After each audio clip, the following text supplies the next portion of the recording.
Hello viewers, welcome to our channel. నేను మీ చరణ్ పరిమి. హైడ్రా కొద్ది రోజులుగా హైదరాబాద్లో ఎక్కడ దొరికినా సరే ఈ చెరువులు కావచ్చు, అలాగే కుంటల్ని ఆక్రమించుకున్న వాళ్ళ అక్రమ కట్టడాలను కూల్చేస్తూ కాస్త వివాదాస్పదంగా కూడా మారింది కదా. నిన్న నాగార్జున ఎన్ కన్వెన్షన్ని కూడా కూల్చేయడం, దాని విషయంలో నాగార్జున ఒక ప్రెస్ నోట్ కూడా రిలీజ్ చేశారు. ఆయన కోర్టుకు కూడా వెళ్తా అన్నారు. చూస్తూ ఉంటే హైడ్రాకి నాగార్జునకి పెద్ద వివాదమే చెలరేగేలాగుంది. అలాగే కొంతమంది బీఆర్ఎస్ నాయకులు కూడా కేవలం పేదవాళ్ళ మీదే పడుతున్నారంటూ కూడా కొన్ని వ్యాఖ్యలు అయితే చేశారు. సో ఇలాంటి విషయాల మీద హైడ్రా వివాదాల్లో చిక్కుకోబోతుందా, ఏం జరగబోతుంది, రేవంత్ రెడ్డి ఏం చేయబోతున్నారనే విషయం మీద మనతో పాటు మాట్లాడడానికి సీనియర్ జర్నలిస్ట్ భరద్వాజ్ గారు ఉన్నారు. ఆయనతో మాట్లాడదాం. నమస్కారం సార్. నమస్తే అండి. సార్, ఈ హైడ్రా నిన్న నాగార్జున గారి దాంట్లో చేసిన తర్వాత ఆయన కోర్టుకు కూడా వెళ్తానని చెప్పేశారు. ఇది అక్రమంగా కూల్చారని కూడా ఆయన అన్నారు. వెళ్ళారు కదా, వెళ్ళి స్టే తెచ్చుకున్నాడు ఆయన. ఓకే, స్టే తెచ్చుకోవటం, కోర్టులకు వెళ్ళటం వాళ్ళకి అలవాటే. అయితే ఇక్కడ చూడాల్సిన విషయం ఏంటంటే, అదేదో చెరువు శిఖం భూములు ఆక్రమించుకున్న వాళ్ళని మాత్రమే అనేది తప్పు. చెరువు పక్కన ఉన్న భూములు, చెరువుల్ని కుంటల్ని ఆక్రమించిన వాళ్ళని మాత్రమే అనేది కరెక్ట్ కాదు. ఓకే, అంటే వాళ్ళు అలాగే చెప్తున్నారు రంగనాథ్ గారు, కమిషనర్. అలా కాదండి, అది కాదు. అసలు టోటల్గా ప్రభుత్వ భూములు ఏ రూపంలో ఉన్నా కానీ, అంటే ప్రభుత్వము అంటే ప్రజలనే కదా అర్థము. అలా అంటే వ్యక్తులకి చెందని భూములు, వ్యక్తులకి ప్రైవేటు సంస్థలకి చెందని భూములు ఏవైనా సరే, అది దేవాదాయ శాఖ భూమి కావచ్చు, వీటిని కూడా పరిరక్షించేటువంటి కార్యక్రమం వీళ్ళదే. హైడ్రా కిందకే వస్తుంది అది కూడా. కాబట్టి ఈ భూములు ఎందుకు పట్టుకున్నారు? అలాగే అక్రమ నిర్మాణాలు కూడా, అక్రమ నిర్మాణాల కట్టడి అనే కార్యక్రమం కూడా వీళ్ళ పరిధిలోకే వస్తుంది. అందులో భాగంగానే చిత్రపురిలో కూడా కొన్ని బిల్డింగ్స్ అనుమతి లేని అంతస్తులు నిర్మించారు అని కూల్చిన సందర్భం కనిపిస్తుంది. రెండోది, రకరకాల స్పెక్యులేషన్స్ వస్తున్నాయి దీనిలో. ఆ స్పెక్యులేషన్స్ ఏంటంటే, ఒకటి, నాగార్జున జగన్కి ఫ్రెండు, కేటీఆర్కి ఫ్రెండు అవటం వలన ఇతని మీద దాడి జరుగుతోంది అని. అంటే గతంలో అసెంబ్లీలో ఆయన మాట్లాడాడు రేవంత్ రెడ్డి, ఇలా ఆక్రమించుకుని కట్టేసుకుంటారా హీరో అయినంత మాత్రాన అని. ఇలా హీరో అయినంత మాత్రాన ఆక్రమించటము అనేది కాదు. అతను అంటే హీరో అనేది వేరు. అతను సినిమా నటుడు, సినిమాల్లో హీరోగా వేస్తాడా లేకపోతే విలన్గా వేస్తాడనేది అతను గొడవ. అతను ఒక పారిశ్రామికవేత్త కూడా. కాబట్టి అందులో భాగంగా అతను ఒక్కడే కాదు, అందులో భాగస్వాములు ఉన్నారు. సో 2010 నుంచి నడుస్తోంది ఈ గొడవ, ఇప్పటిది కాదు. గతంలో కూడా ఒకసారి దాన్ని కూల్చివేస్తామన్నారు, లేదు, అది కేసీఆర్ గారి ప్రభుత్వం అనింది, హడావిడి చేశారు, ఆగిపోయింది అది. ఆ తర్వాత గురుకుల్ ట్రస్ట్ భూములు ఉన్నాయి. ఆ భూములకు సంబంధించినటువంటి రిజిస్ట్రేషన్లు లేవు ఈ రోజుకి అక్కడ, ప్రాపర్ రిజిస్ట్రేషన్లు. పెద్ద పెద్ద అపార్ట్మెంట్లు కట్టేశారు. అక్కడ కూడా దాడులు జరిగే ఛాన్సెస్ ఉన్నాయి, మొదలై ఉండొచ్చు కూడా. ఇలా చాలా ప్రాంతాల్లో జరుగుతోంది. అలాగే మోకిలా ఏరియాలో చాలా ఫామ్ హౌసెస్ ఉన్నాయి. 111 జీవో పరిధిలో అక్రమ నిర్మాణాలు జరిపితే దాన్ని కూడా సీరియస్గా పట్టించుకుని కూల్చేయడం జరుగుతుంది. ఏ అక్రమ నిర్మాణం అయినా అది ఏ ప్రభుత్వ లేకపోతే వ్యక్తులకి సంస్థలకి చెందని భూములకి, దేవాదాయ శాఖకి చెందిన భూములు కావచ్చు, లేదు ఇతర పరిశ్రమలకి కేటాయించి అది వినియోగంలో లేకుండా ఉన్నటువంటి ఇండస్ట్రియల్ డెవలప్మెంట్ కార్పొరేషన్ కింద కొన్ని ల్యాండ్స్ ఉంటాయి, వాళ్ళెవరికి కేటాయించకపోవచ్చు. అవి ప్రభుత్వ పోరంబోకులుగా కనిపిస్తాయి. వాటిలోకి వెళ్ళి ఎవరైనా జెండా పాతినా చర్యలు ఉంటాయి. ఇది విషయం. అయితే దీనికి పర్మిషన్లు కూడా మరి ప్రభుత్వం నుంచే వస్తాయి కదా సార్? గతంలో ప్రభుత్వాలు ఇస్తేనే కదా కట్టేది. ప్రభుత్వాలు పర్మిషన్లు ఇచ్చి కట్టించుకుంటే వాటిని రివ్యూ చేస్తున్నారు ఇప్పుడు. ఓకే, ఎవరు పర్మిషన్ ఇచ్చారు, ఎందుకు ఇచ్చారు అని. అంటే ప్రభుత్వ భూముల ఆక్రమణకు సంబంధించి 2 రకాల ఆక్రమణలు ఉంటాయి. ఒకటి జనాలు ఆక్రమించుకోవటం, అంటే సామాన్య ప్రజలు, బడుగు బలహీన వర్గాలు గత్యంతరం లేక బతకటానికి ఉండటానికి ఒక ఇల్లు ఉండాలి కాబట్టి ఆక్రమించుకోవడం జరుగుతుంది. హైదరాబాదులో చెరువుల ఆక్రమణ చాలా అలాగే జరిగింది. హైదరాబాద్ అంటే ఇప్పుడు కృష్ణకాంత్ పార్క్ ఎదురుకుండా ఉన్న భూముల్లో చెరువు ఉండేది, కానీ అక్కడ ఒక కాలనీ వచ్చింది ఇప్పుడు మధురానగర్కి బ్యాక్ సైడ్ కాలనీ, అది చెరువే.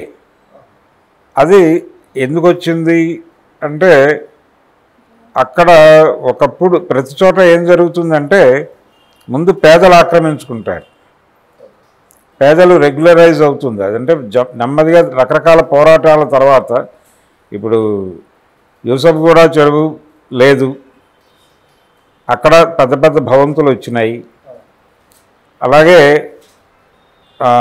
సారథి స్టూడియోస్ బ్యాక్ సైడ్, ఇదేమో ఎదుర్కొంటే అది ఇందాక మాట్లాడుకున్నాం మనం, బ్యాక్ సైడ్ కూడా ఆ ప్రాంతంలో కూడా ఆక్రమణలు జరిగినాయి. అంటే అమీర్పేట మెట్రో వైపు ఆ ఏరియాలో అక్కడ కూడా చెరువు ఉండేదని చెప్తారు. అది కూడా ఇప్పుడు స్లమ్స్ ఉన్నాయి అక్కడ, మొత్తం స్లమ్మే ఉంటుంది.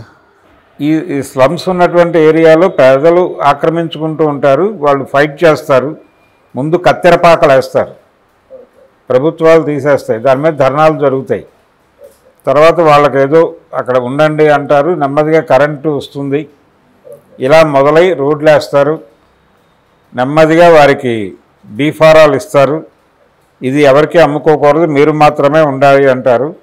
కానీ కొంతమంది పెద్దలు వచ్చి ఒక 5-6 ముక్కలు తీసుకుని అఫిడవిట్ల మీద రిజిస్ట్రేషన్లు రాసుకుని, అంటే నోటరీ చేయిస్తారు, నోటరీలు చేయించి తీసుకుని అక్కడ పెద్ద భవంతులు నిర్మాణం జరిపి నెమ్మదిగా ఆ ప్రాంతం నుంచి పేదల్ని పంపించేసి దాన్ని ప్రభుత్వ అధికారులతో మాట్లాడుకుని దాన్ని రెగ్యులరైజ్ చేసుకుని నెమ్మదిగా పట్టాల దిశగా నడిపిస్తారు. ఓకే, పెద్ద ప్రాసెస్ ఇదంతా జరిగి చాలా ప్రాంతాలు అలా, చాలా చెరువులు అలా వెళ్ళిపోయినవే. ఓకే, ఇంకొక స్టైల్ ఏంటంటే ప్రభుత్వం కేటాయిస్తుంది. దేనికి కేటాయిస్తుంది? ప్రభుత్వాలకు కేటాయించేటువంటి అధికారం లిబరలైజేషన్ తర్వాత పెరిగింది. ఒక కార్పొరేట్ కంపెనీ వచ్చి నేను ఇక్కడ ఒక పెద్ద కంపెనీ పెట్టి ఈ చుట్టుపక్కల ప్రాంతాల ప్రజలందరికీ ఉపాధి కల్పిస్తాను అంటాడు. ప్రజలకి ఉపాధి కల్పించటం కోసం వారెవరో వచ్చి ఇక్కడ పరిశ్రమ పెట్టి బోల్డ్ త్యాగం చేస్తున్నాడు ఆయన. అటువంటి పారిశ్రామిక త్యాగధనుడికి మనం ఏమిచ్చినా తక్కువ అని ఒక 100 ఎకరాల ప్రభుత్వ భూమి ఆయన కేటాయిస్తారు, వారు తీసేసుకుంటారు. ఈ మధ్య కాంతారా అనే సినిమా చూసాం మనం. కాంతారాలో ఒక పాత రాజుగారి కొడుకు ఇదంతా మా జమీలో ఉండేది, ఇప్పుడు ప్రభుత్వం వైపుకి వెళ్ళిపోయింది, దీన్ని మళ్ళీ మనం తీసుకోవాలని ఏదో చిన్న ఆ ప్రాంతీయ అక్కడ ఉండేటువంటి గ్రూపుల మధ్య గొడవలు పెట్టి ఏదో చేయాలని ట్రై చేస్తాడు. దాన్ని అటవీ శాఖ సహకారంతో హీరో ఇబ్బంది పెట్టి మొత్తానికి జనాలని బయటకు తీసుకొస్తాడు. కానీ ఆయనకి ఏమాత్రము తెలియదు, అమాయకుడు ఆ భూస్వామి అనేది మనకు అర్థమవుతుంది. ఎందుకంటే ఆయన ఆ పని కాదు చేయాల్సింది, ఆయన ఒక కార్పొరేట్ కంపెనీ పెట్టి ప్రభుత్వం దగ్గరికి వెళ్తే వాళ్ళ పాత అడవి వాళ్ళకే అప్పచెప్పేది ప్రభుత్వం, సింపుల్గా అయిపోయేది అంటారు. అంతే, అదే జరుగుతోంది ఇప్పుడు. అలాగే భూములు తీసేసుకుంటారు. ఓకే, సెజ్ల పేరుతోటి నడుస్తున్నదంతా అదే అంటారు. సెజ్ల పేరుతో జరిగేది, కానీ రకరకాలు. ఒక ఫ్యాక్టరీ పెడతామంటారు, వచ్చి తీసుకుంటారు, పత్రిక పెడతామంటారు, తీసుకుంటారు. ఇప్పుడు అక్కడ దాసనారాయణరావు గారి ఉదయం ఆఫీసు గొడవ ఒకటి నడుస్తోంది కదా. ఇలాంటివి అనేకం ఉంటాయి. ప్రభుత్వం దగ్గర ఏదో త్యాగం చేస్తున్నారు వీళ్ళు ప్రజల కోసం అని చెప్పి ఒక నోట్ పెట్టి దాని వెలుగులో వీళ్ళకి భూములు ఇస్తారు. ఆ భూముల్ని ఇతర వ్యాపారాలకు మళ్లించినప్పుడు వివాదం అవుతుంది. అన్నపూర్ణ స్టూడియోస్ టింబర్ ఎస్టేట్ పెట్టినప్పుడు వివాదం అయి కదా కోర్టులో కేసు నడిచింది. అప్పుడు కూడా స్టే తెచ్చుకున్నాడు నాగేశ్వరరావు గారు. అయితే ఆయన ఇమ్మీడియట్గా టింబర్ ఎస్టేట్ అక్కడి నుంచి తరలించేశాడు. ప్రభుత్వం రియాక్ట్ అయిన మరుక్షణం తీసేశాడు ఆయన. అయినప్పటికీ కేసు కొనసాగింది. ఇలాంటి వివాదాలు అనేకం కనిపిస్తాయి. ఇలా అంటే పేదలు ఆక్రమించి దాన్ని రెగ్యులరైజ్ చేసి దాన్ని పెద్దవాళ్ళు కొనేసుకుని ఇది ఒక ప్రాసెస్. మళ్ళీ వాళ్ళు వెళ్ళిపోయి ఇంకెక్కడో ఆక్రమించుకుంటారు.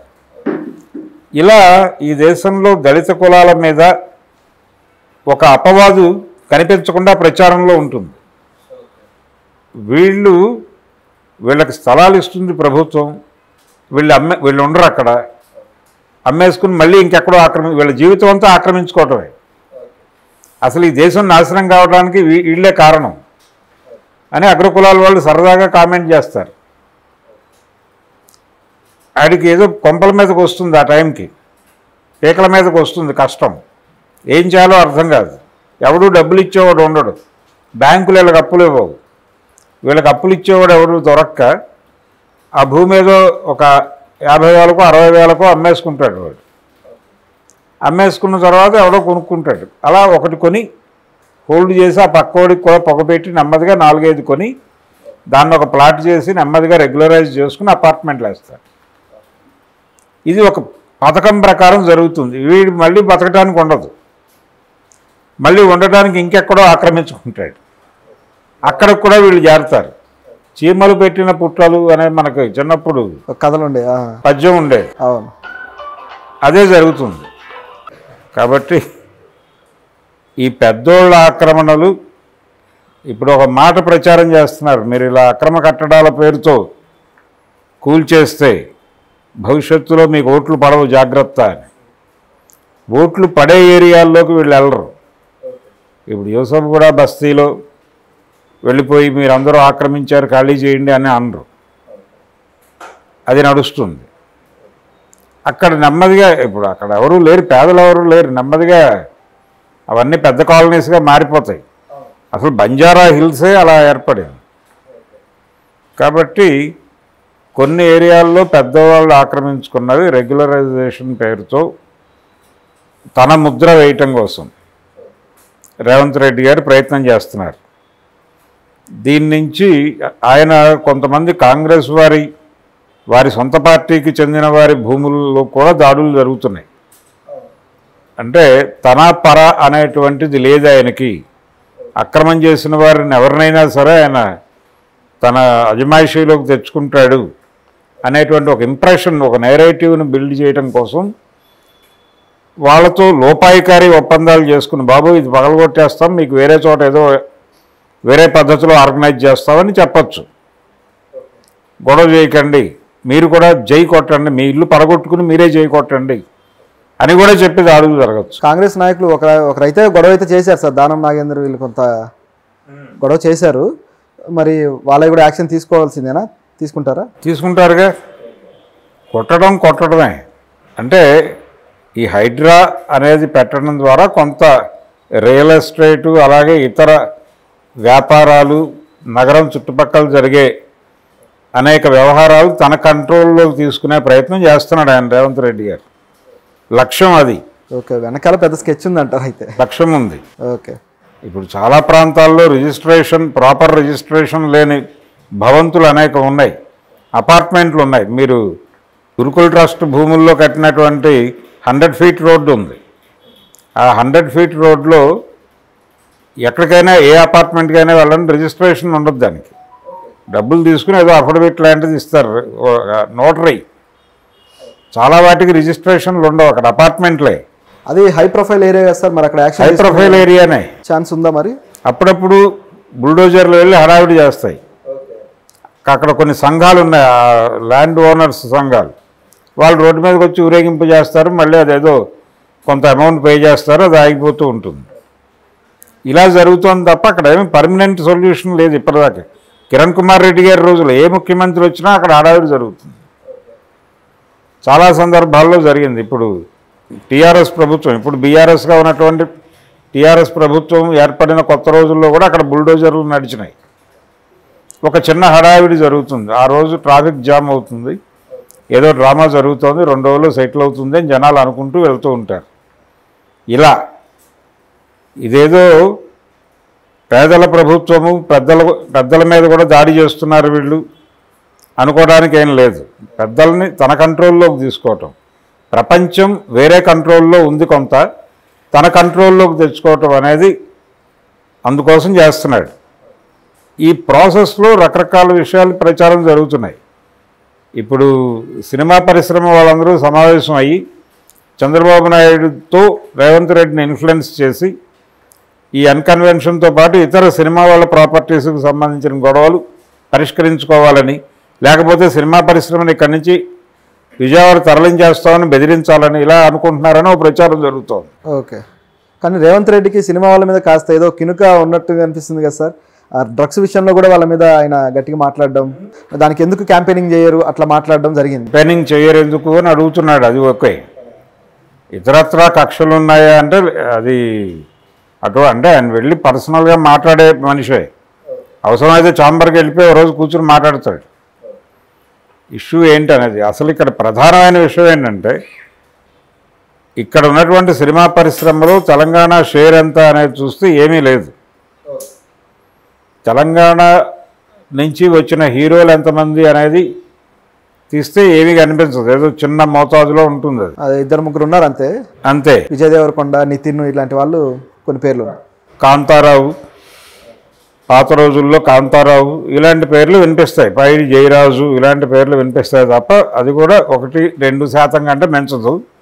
అది మాత్రమే కాదు, అసలు మొత్తం తెలుగు సినిమా చరిత్రలో ఇప్పటి వరకు వచ్చిన అన్ని సినిమాల్లోనూ హీరో పాత్ర ఎక్కడ లొకేట్ అయింది, హీరో పాత్రకు ఒక గ్రామం ఉంటుంది కదా, ఆ గ్రామం డెఫినెట్గా తెలంగాణ అయి ఉండదు.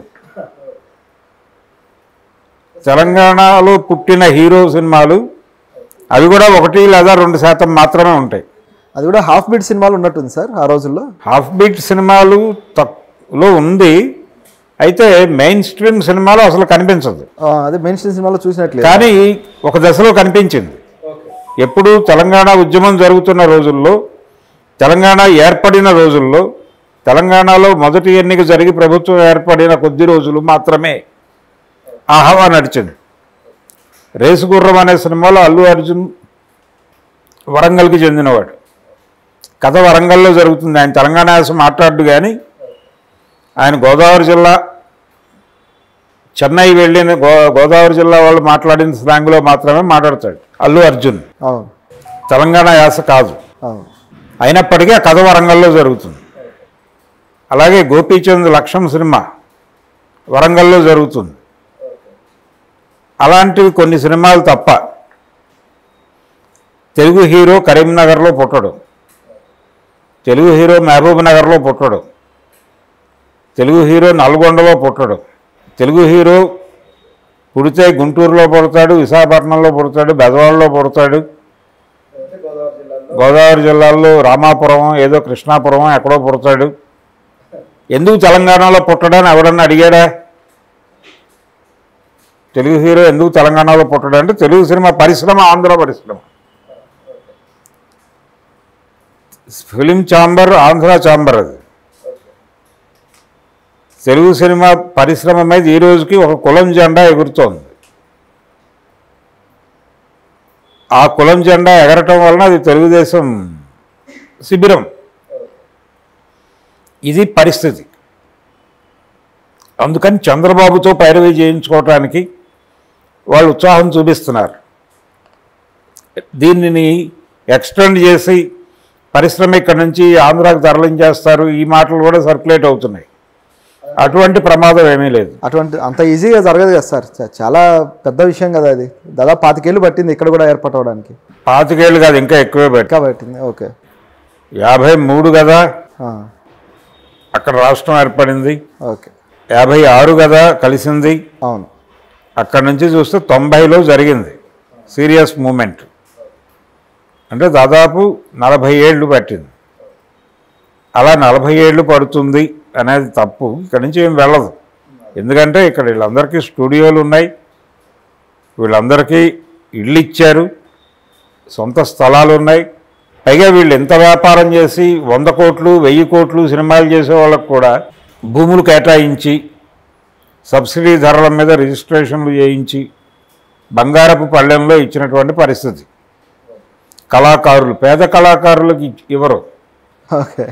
జమున గారు ఉద్యమం చేసి ఒక దశలో పేద కళాకారులకి స్థలాలు ఇప్పించింది ఆవిడ. అలాగే ఈ బుర్రకథలు యక్షగానాలు చెప్పుకునే వాళ్ళకి, ఈ వీధి భాగవతులకి ఇలాంటి వాళ్ళకు కూడా స్థలాలు ఇప్పించింది ఆవిడ. Great sir.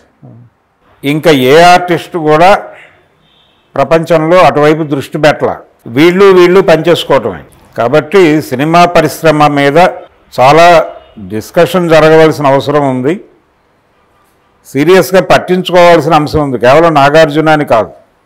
ఇప్పుడు బాబు గోగినేనో ఒక మాట అన్నాడు, నాగార్జునని బిగ్ బాస్ నుంచి బహిష్కరించాలి బికాజ్ ఎన్కన్వెన్షన్ అని. ఓకే, అంటే దానికి ఏం సంబంధం సార్? ఎన్కన్వెన్షన్ లాంటి అంటే చెరువులు ఆక్రమించుకున్న నటుడిని బిగ్ బాస్లో ఎలా పెడతారు అని ఆయన ఒక నైతిక కోణం వెతికాడు దీనిలో. అసలు బిగ్ బాస్ అనేది అదేమైనా సామాజిక కార్యక్రమం కాదు కదా సార్? అదేమి సామాజిక కార్యక్రమం కాదు, ఒక వ్యాపారం. అదే ఆ వ్యాపారస్తుడు చేసుకోక ఎవరు చేస్తారు? అదే కదా, ఒక వ్యాపార నటుడు, ఆయన వ్యాపారి, ఆయన పారిశ్రామికవేత్త. అవును.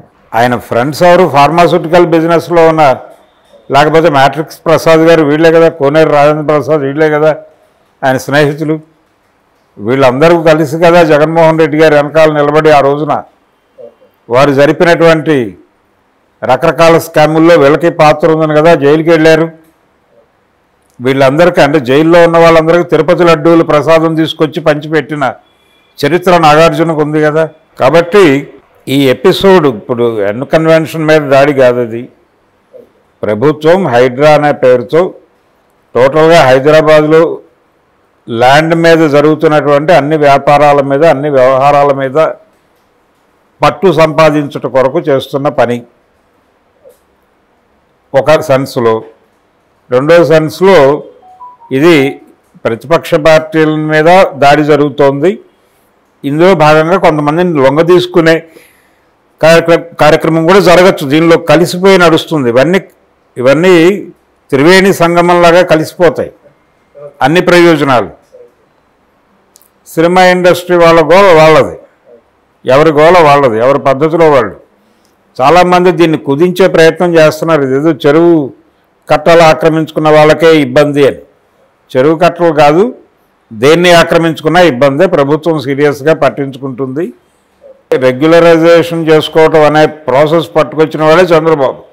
ఓకే, ఎందుకు పట్టుకొచ్చాడంటే ఆ టైంలో అతని ఆలోచన కాదు, అది వరల్డ్ బ్యాంక్ ప్రోగ్రాంలో భాగంగా వచ్చింది. చంద్రబాబు 95 వరల్డ్ బ్యాంక్ ముఖ్యమంత్రి, ఆయన మార్కెట్ ముఖ్యమంత్రి. అందుకనే నేను సీఎం అనిపించుకోవటం కన్నా సీఈఓ అనిపించుకోవటాన్ని గర్వంగా ఫీల్ అవుతాను లాంటి మాటలు మాట్లాడగలిగాడు ఆయన. అటువంటి చంద్రబాబు గారితో ఇప్పుడు ఏదో మాట్లాడించుకుని సయోధ్య చేసుకోవాలని ప్రయత్నం చేస్తున్నారు. అవుతుందంటారా సార్ సయోధ్య?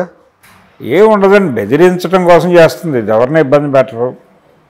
నాగార్జున కూడా సాఫ్ట్గానే సెటిల్ అవుతుంది. అవునా? ఓకే, సెటిల్ అవుతుంది, ఆయన మాట్లాడుకుంటాడు. మా ఫ్యామిలీ బిలాంగ్స్ టు కాంగ్రెస్ అని చెప్తాడు ఆయన. గతంలో కూడా కేసీఆర్ గవర్నమెంట్ ఇదే సెవెన్ ఏకర్స్ మీద కొంచెం హడావుడి చేసినప్పుడు కేసీఆర్కి మద్దతు అయితే ప్రకటించారు. నిజానికి 7 ఏకర్స్ అనేటువంటిది ఇతర ప్రయోజనాల కోసం, ఇతర వ్యాపారాల కోసం మళ్లించాలనుకున్నాడు ఆయన వైఎస్ టైంలో. దానికి సంబంధించిన ప్రభుత్వ అనుమతులు సాధించడం కోసం ఒక ఫైల్ మూవ్ అయింది, కొంత హడావిడి జరిగింది. వైఎస్ మరణానంతరం అది ఆగింది. తర్వాత రాష్ట్రమే గందరగోళం పరిస్థితిలోకి వెళ్ళిపోవడం, రాష్ట్ర విభజన. ఆ తర్వాత ఈయన ఇతర వ్యాపారాలకు మళ్లించడం కన్నా సినిమా పరిశ్రమలో వ్యాపారం చేసుకోవడానికి అవకాశాలు వచ్చినాయి. డిజిటలైజ్ అవటం, గ్రీన్ మ్యాట్ స్టూడియోలు, ఈ వ్యవస్థకి దాన్ని పోస్ట్ ప్రొడక్షన్ ఇవన్నీ కూడా అక్కడ మార్చి దాన్ని వినియోగంలోకి తీసుకొచ్చాడు. ఓకే, ఇవేవి లేని రోజుల్లో ఆలోచన ఉంది ఆయనకి, దాన్ని ఏదో ఒక బిజినెస్ సెంటర్ చేయాలి అని, ఒక బిజినెస్ కన్వెన్షన్ సెంటర్ లాగా మార్చాలి దాన్ని అని అనుకున్నాడు. దానిలో సినిమా హాళ్ళు ఉంటాయి, అన్నీ ఉంటాయి. ఒక వ్యాపార సముదాయం నిర్మించాలి అనుకున్నాడు. ఆ వ్యాపార సముదాయం అనేది వైఎస్ బతుకుంటే జరిగి ఉండేదేమో, అది జరగల. అది నాగార్జున కథ.